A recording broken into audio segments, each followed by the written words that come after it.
Anyway, I'm going to have hopefully Kingsley Hamilton is going to come on fairly shortly, so I'm going to go into some. I'm going to go into some. Of the ULEZ news, if I can find that video. Here we go. Let's do some. Because these cameras are everywhere. There's one on every street corner, making everyone poorer. Stay clear when you can. Cause Rishi, this ULEZ is a stupid scheme. It's not our fault our cars don't comply in 2023. Paying £12.50 just to go to work. Some of us can't afford to buy an electric car. Yeah, ULEZ. It's a stupid scheme. Yeah, ULEZ. Trying to keep the streets clean. Yeah, ULEZ. Let's scrap it, it's berserk. Why do only electric vehicles work? But they don't.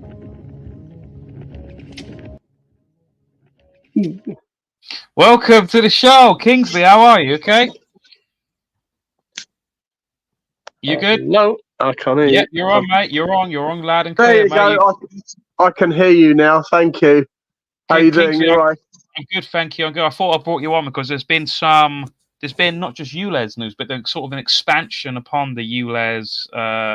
How would you say it? The war on motorists. The war on motorists, we'll call it, right? And I saw this. It's funny. I saw this today. Let me just find it quickly first. I thought I shared it to you, and basically at the end of that video that was just played there, obviously you saw an electric van of some sort, an electric vehicle had caught on fire, and I saw that I've got our friend's name now, not Brown Car Guy, the other chap who does YouTube videos on it. I forget his name now. He's been on Jeff Bikes Cars, you mean, or Jeff Bikes Cars. That's it, exactly that. And I'll just get it up here. I just want to know, because obviously you're a bus driver, and obviously I think you're a fan of the bus models, because I see you've got your own personal bus. Let me just share the screen here just to go through it. If I can find it, here we go. Yep. So this is in. So I believe you're roughly around Wimbledon, aren't you? I believe. I used to drive buses through Wimbledon, so I would have driven the 57, the 131, the 200 through that junction on many occasions. And in fact, when I started driving the 200 was an electric bus. And one of the things I noticed about it, I thought this was quite dangerous.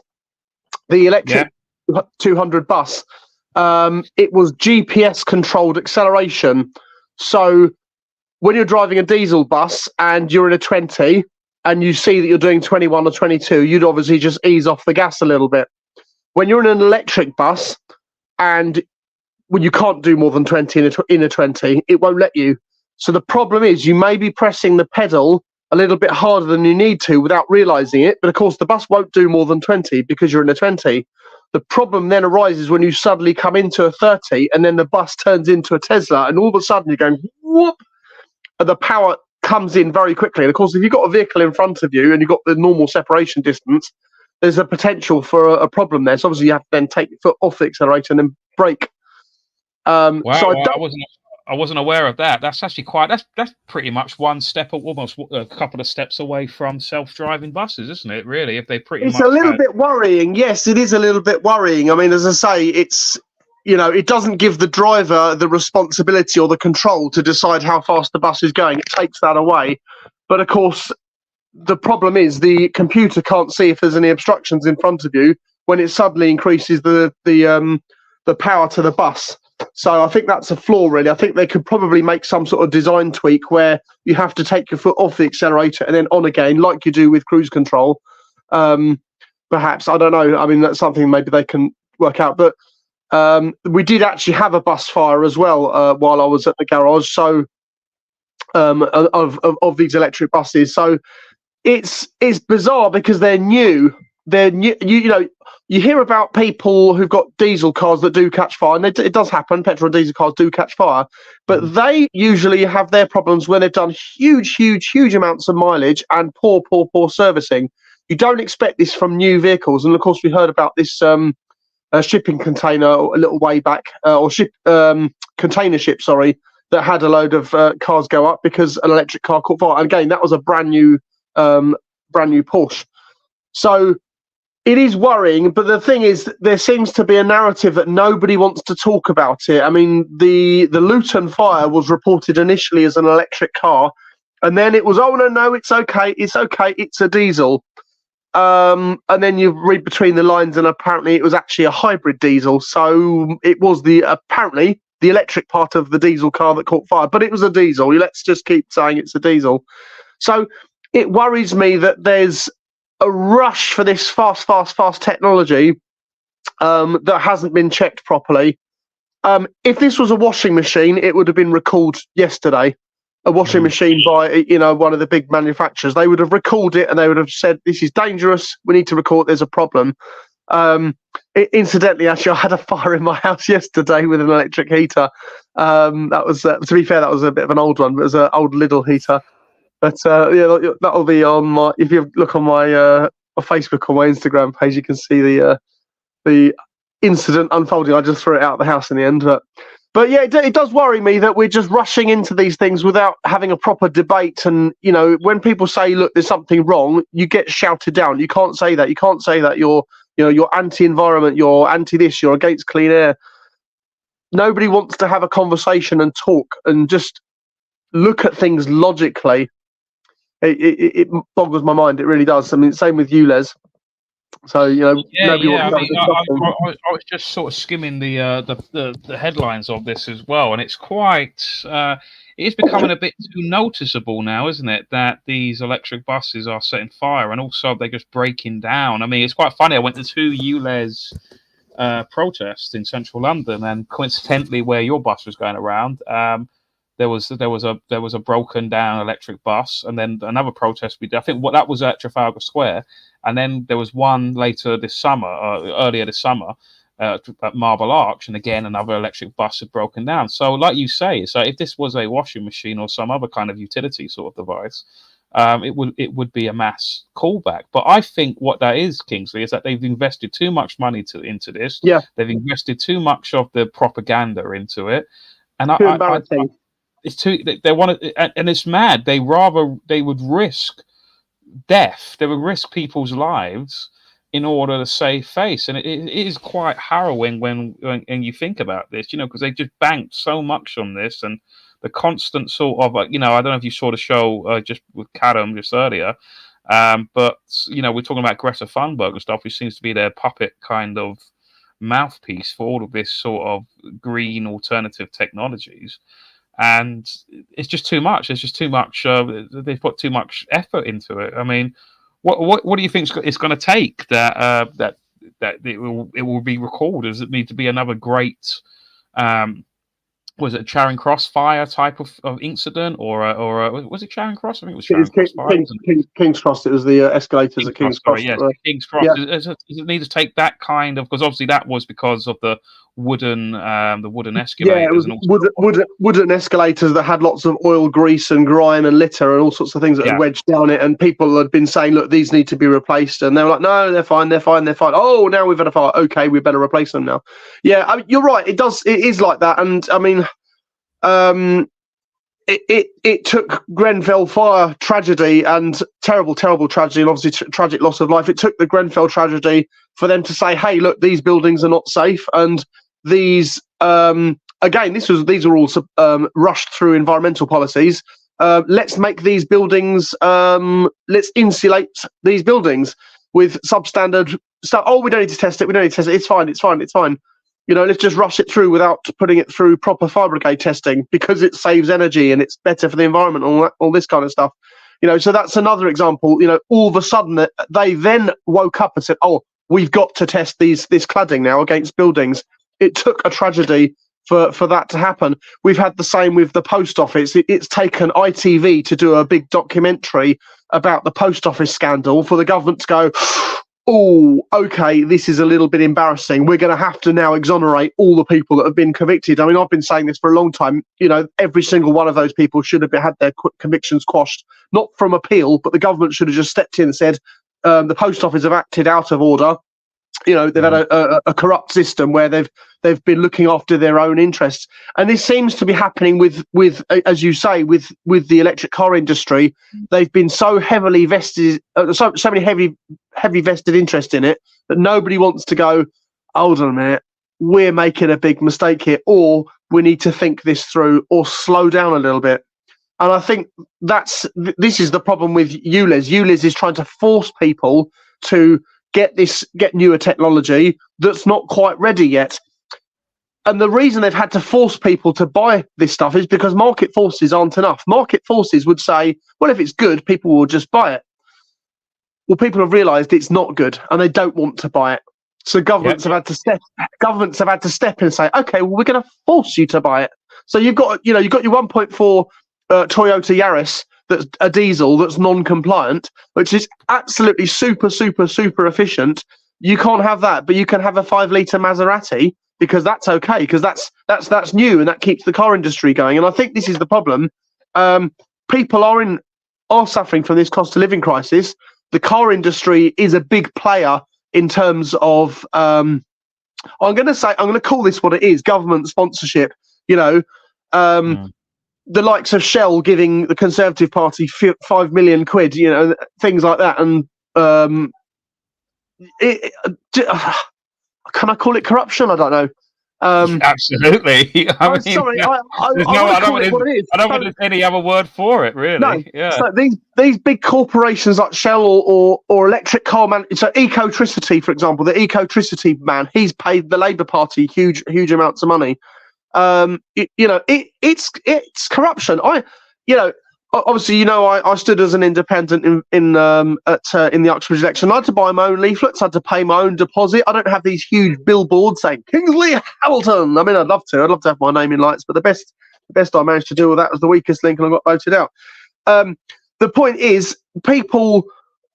So if I'm standing on myself without backing, Conservative candidates, they don't have to pay their deposit their leaflets. It's done for them, and it's done for them because of these huge donors from these big companies. Same with Labour, not to single out any party, but it seems that the whole system is so corrupt. So the people who've got their vested interests in these electric cars, they're paying money to various governments and to the WEF and all these other organisations, and they're putting pressure on governments to carry on with it. Carry on. We know it's bad, but carry on with it anyway. And of course, there's form for covering up. The post office has exposed that government systems. Okay, we can't. The post office isn't directly government as such, but the system itself was designed to cover up its own mistakes.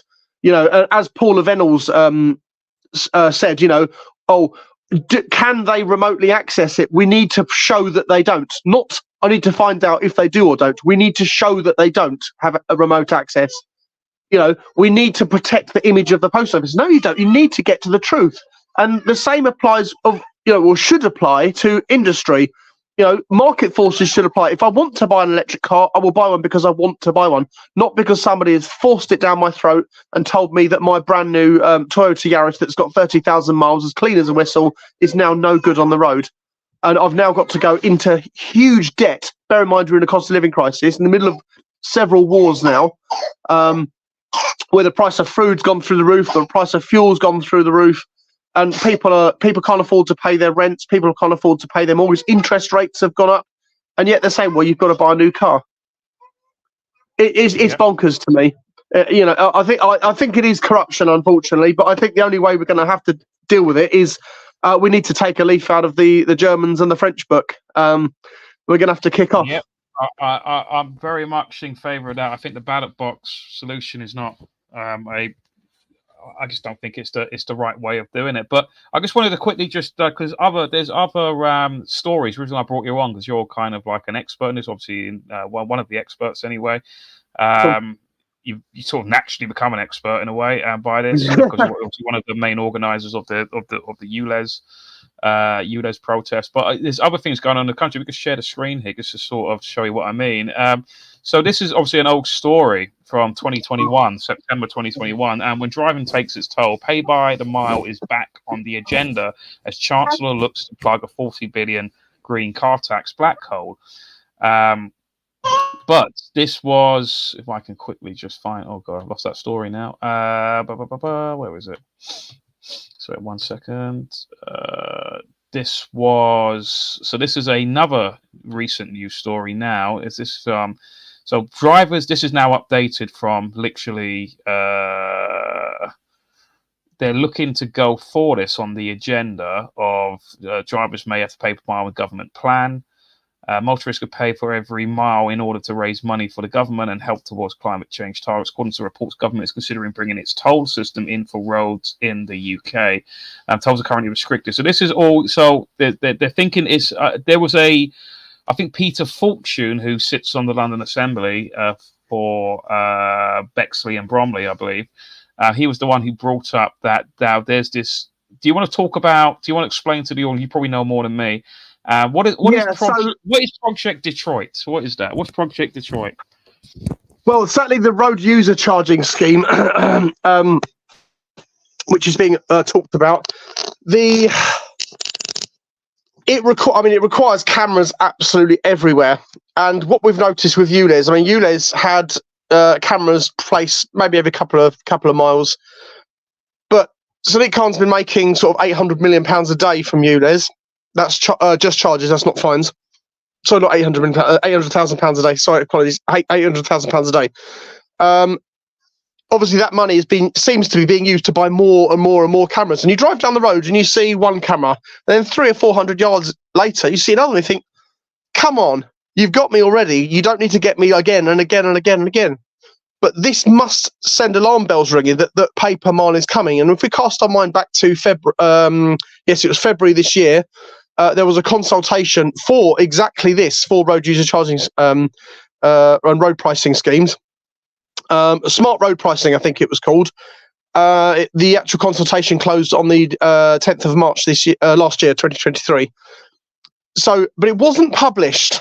The only way that consultation got out was because we shared the living daylights out of it to try and get people to mock their views on it. And of course, TfL do their usual thing. Oh, we're not publishing the data from the consultation. So it's been quietly swept under the carpet. So I'm well aware that Sadiq Khan has got a road user charging plan scheme up his sleeves. He did talk about it a few times.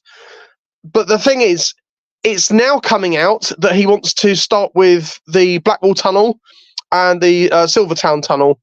So the Silvertown Tunnel obviously is going to be an additional crossing for London, which will obviously help. And, I can understand why they would say, oh, look, we're going to charge for this.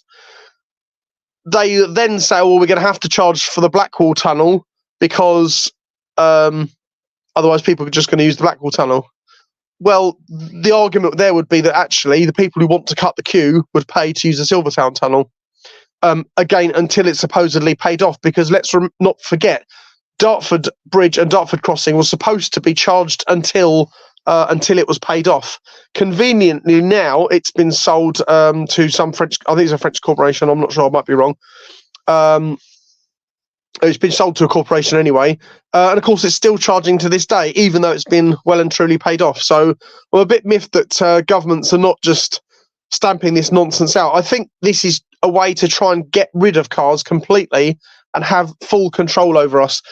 Call me a cynic. I think what's happening is the elites are literally trying to enslave everybody. So they've literally wiped out the minicab industry pretty much in London. Almost every single minicab office has gone bust with the takeover of Uber. Now, Uber don't have offices. This is one thing. They've also helped decimate the black cab industry. Sadiq Khan's brought in the 12-year rule, which has been a terrible effect on black cab drivers. It's made it almost impossible to make any money out of owning a black cab. You spend £90,000 on a black cab, and you can only keep it for 12 years. Well, you might be paying the loan off for 12 years and never actually make any money. So that's that. But then what would be the alternative? Well, they're already trying out the driverless Uber cars. And I don't know if you've ever watched the film Total Recall with Johnny Five Cabs. Yeah, I know exactly what you're talking about. Yeah. I can see that London is going that way, that they want to get everybody out of their cars. They don't even like motorcycles, because let's not forget, in ULEZ is the only clean air zone in the country where some motorcycles have to pay ULEZ charges, pre-2008 motorcycles. And they can get tested, and almost 100% of vehicles that do get tested, motorcycles, they pass the test. Now, that tells you they don't need to be tested. They're already compliant. They comply with the emission standards. They just can't prove it. And the reason for that is because the data's not on the logbook. So Sadiq Khan doesn't like motorcycles. He doesn't like cars. He just wants everybody on public transport. And I think somebody is making some money out of Uber, because Uber should have been stopped in its first instance, because they've circumvented the rules about hailing a cab. Now, you can call it what you like, or you're calling it from an app. You're hailing a cab with Uber. That is what their app is called. It's a hailing app. So, as far as I'm concerned, they've circumvented the rules on hailing black cabs, which I think is a disgrace. I spoke to someone at a cab office, there's a cab office in Oxford actually, and they have a cab office there. The advantage of the cab office is when a driver comes to work, the manager can see the driver. The manager can see if the driver is drunk. The manager can see if the driver is filthy. The manager can see if the driver's car is filthy. The manager can see if the driver's car has got bald tires, etc., etc., etc. With Uber, there is no such checks going on at all. You don't even know if the person you've booked is the person driving, because you could literally just borrow or lend your phone to somebody. So, but I think that's the way it's going. I think it's all they're just trying to get as much money out of us as possible. They don't. If they wanted to return us to a landlords and tenants situation where you can't afford to buy your own home. You can't afford to buy anything. You're so sky high in debt, you're just a slave to the system. I don't know. Maybe I'm a cynic, but that's how I think things are going. I think we need to rise up. It is getting like that. It very much is. And I just want to share just one more story with you, because we want to get your opinion on this. There's actually Lisa Sargent, someone who watches the show here, helps me with it. Sent me this bank. If you can see the screen here, Kingsley, bankrupt Thurrock Council. So that's on the border of London and Essex. Bankrupt Thurrock Council doubles its parking fines take. So this is sort of another war on motorists related sort of thing. So basically, it went bankrupt, Thurrock Council, back in summer, and to fill for their irresponsibility of bookkeeping and budget management, they've instead decided to, instead of punishing themselves or any sort of ramification of that sort of regard, instead they want to punish the motorists to fill in now their shortfalls by doubling its parking fines take. And I can guarantee you that they will do sneaky kind of operations. It's funny, I was in Red Hill the other day, and they've changed a parking sign that everyone's been used to for years, and it's a very little small baby sign now saying that you could park on there for X amount of, say, 30 minutes, let's say, free parking for 30 minutes. But now it says no parking at all. A lot of people haven't been made aware of it, and there's constantly traffic wardens in a car, almost like a stakeout, like of police, and they're watching people go into this particular road, and then they're going up and just slapping a fine on it because they know they put in just minimal kind of signage to say that, but this is a sort of nasty little games that the local council plays. So a council decided effectively bankrupt has nearly doubled its takings from parking fines in the past 5 years. It has emerged. Thurrock Council was left with debts of about £1.5 billion, not million, billion pounds, following a series of failed investments in solar farms. So this is the hilarity of it, Kingsley. It gets even more hilarious. They decided to put your hard-working local Thurrock people's council tax money. They've invested it in a venture capitalist sort of means into solar farms, and it's gone bust. It's gone bust. So figures obtained by the BBC showed the amount raised in parking fines rose from 466,249 to 872,949 in the past 5 years. The council said any surplus from the income was spent on highways. Figures supplied by the Freedom of Information Act revealed 18,723 fines were issued in 2018 and 19 last year. The council handed out 29,000. So 29,344 penalties. The council has also doubled the size of its parking enforcement team from 10 staff members to 20. So these are basically land pirates, as I call them. Robert Groves, a community organizer who lives in Stanford-le-Hope, said he was not surprised at the rise in fines being issued. He said the issue in the number of permit-only zones from 5 years ago to 14 have made it increasingly difficult for people to visit other parts of the borough. We'll be interested in how many of these fines will be issued out of towners and how many have been just put to the local population, popping up to places like the shops.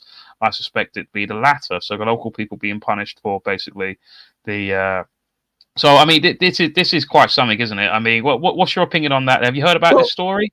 I have. Yeah, it's happening in other places as well. I mean, I've got the same problem in Sutton Council, where I come from. They were going to do a blanket controlled parking zone, and there was initially a council meeting about it, and they all said no, we're doing it.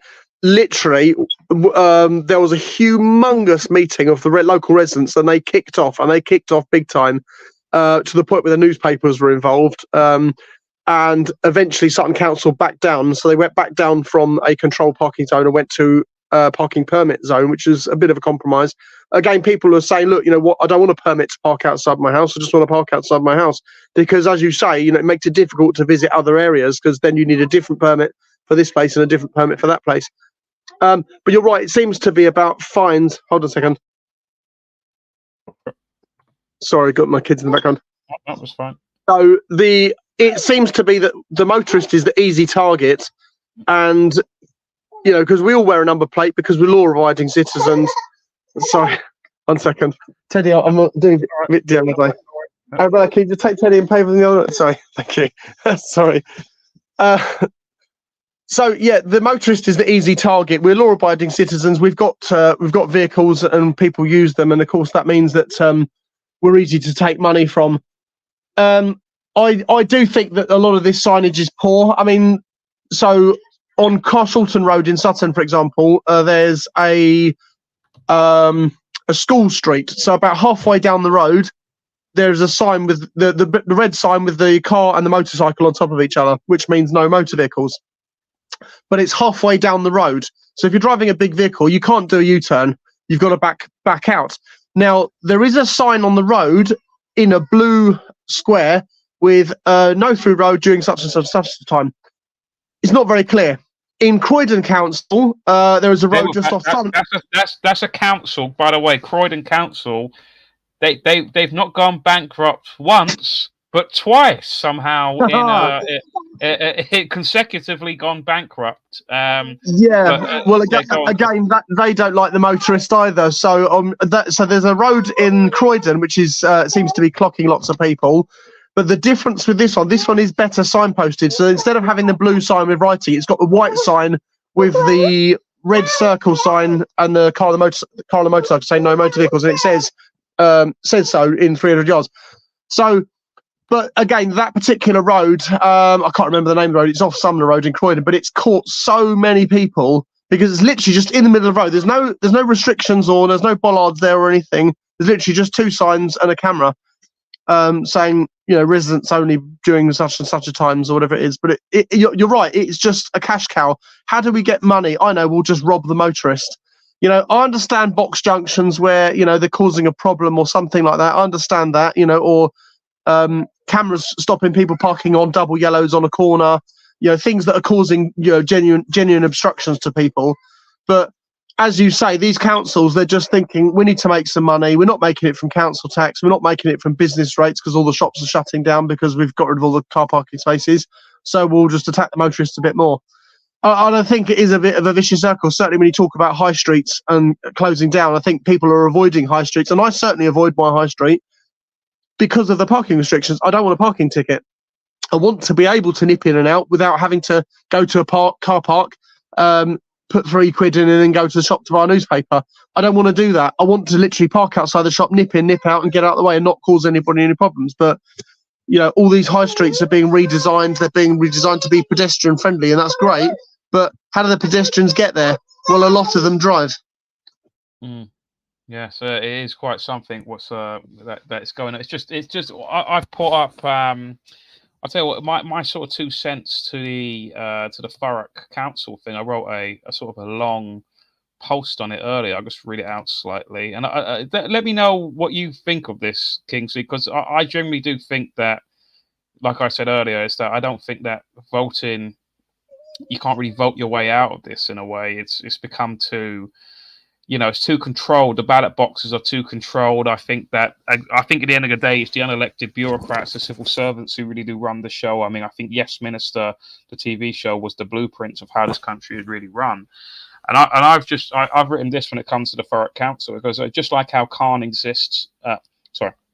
Just like how Sadiq Khan insists on the unwanted ULEZ scheme/scam in order to pay for his personal irresponsible budget shortfalls and to pay for his corrupt TFL trade union baron buddies, in my opinion, bankrupt Thurrock Council now want you to pay for their irresponsible bookkeeping. Governments, national or local, are terrible with money, as there is a never-ending supply of it in the form of council tax or taxation in general, and as you are forced to pay it, meaning regardless of if they provide a good or bad service, you are forced to give them your money under the threat of force, i.e. glorified gang protection money. Unlike private businesses, they do not operate in a competitive market. If a private business does not supply a satisfactory service/product, you will not pay them. That is, you can withhold your money, hence why private businesses are always superior to state services. Therefore, a council tax revolt perhaps needs to be considered, as local governments will never improve. Make all tax voluntary to improve the state services, otherwise you will get more of the same. What do you think? Do we need to start thinking outside of the box here? I would absolutely love to instigate a council tax strike. I would absolutely love to instigate a rent strike, where rents are too high and landlords are ripping people off. The simple fact is people are just too used to complying, unfortunately. Voting your way out of it, I think you're right. Certainly in terms of the big three, they're not interested. Red, blue, and orange, they are literally just not interested. And they're pretty much one and the same. They're all paid for by big corporations. They've got vested interest with big corporations, and as you say it's corruption is your opinion. I think it's fact that these councils are corrupt. They're taking backhanders from people. We can't prove it, and this is the problem. Oh well, you can't prove it. Doesn't mean it's not happening. To me, it's how the hell do these guys waste so much money? And this solar farm, where they've wasted all this money on the solar farm, I can't help thinking someone's got to have had a brown envelope with that. Yeah, it's got to be money laundering of some sort. Of course there is. Of course there is. We are not stupid. Yeah, there's no way that any of that stuff has happened. Like you mentioned Germany earlier with their farmers blocking the roads. Do you know what? I was just thinking about this. I was thinking, do you know what? They're so keen. I don't know if you've heard, like they want you to start eating more. I think there's a big push on people being. You got to be a vegan now. You got to be a vegan. A lot of people choose to be a vegan because of the animal reasons, and I get that. But I don't think when they sell you veganism, I don't think they're really caring about the animals. I think really what that is, that the farmers worldwide still have a lot of power. At the end of the day, we get our food from farmers, and the state knows this, right? The governments around the world, they know this, right? So they have to push everyone to stop eating meat or stop eating foods that are produced from farms. Just typed it in here to the search engine. Why the German farmers so they're blocking roads, they're dumping their manure onto government outside government buildings, etc. Fantastic. And I think the reason why, and I saw this story just the other day, and it was welcome to this. So this is lab grown 3D printer grown meat, right? So a factory. So I think the reason why they want people to become vegans and eat this kind of fake meat is because then it takes the power away from the farmers. I think that's what the whole point of it is. I think it's because they're worried about the farmers having that power. A factory in Holland 3D prints 500 tons of steaks a month. Redefined Meat Company will supply German restaurants with printed fillets. approximately 110 German restaurants are already buying meat from Redefined Meat. To begin the 3D meat printed meat process, scientists biopsy a batch of sample of animal stem cells, depending on the desired type of meat: beef, pork, poultry, even fish. These cells then undergo into a viral protophitation process, bathing in a nourishment, nutrient-dense serum within a climate-controlled bioreactor. Over the course of several weeks, these cells multiply, interact with, indifferent into the fat and muscle cells that make up bio ink. Then a robotic arm uses a nozzle to dispense the paste-like cultured meat filament in fine layers atop one another. The arm follows the instructions of an uploaded digital file using computer-aided design, or CAD, software in order to replicate the correct shape and structure of the intended meat. 3D printed meat material must be viscous yet firm enough to reproduce a structural model complete with accurate tissue vascularization depending on the type and cut of meat. So that is the robotic arm on top. Creating this meat produce, and that's what it does. And I think that's what it is. That's the reason why they're pushing veganism, because it's not about health, it's not about whatever. It's about getting control from the farmers. Yeah, and I I can think quite believe that. I can absolutely quite believe that. That's my opinion on it. So don't give a damn about the animals. Don't give a damn about your health, because they'll say it's healthy and all this sort of stuff.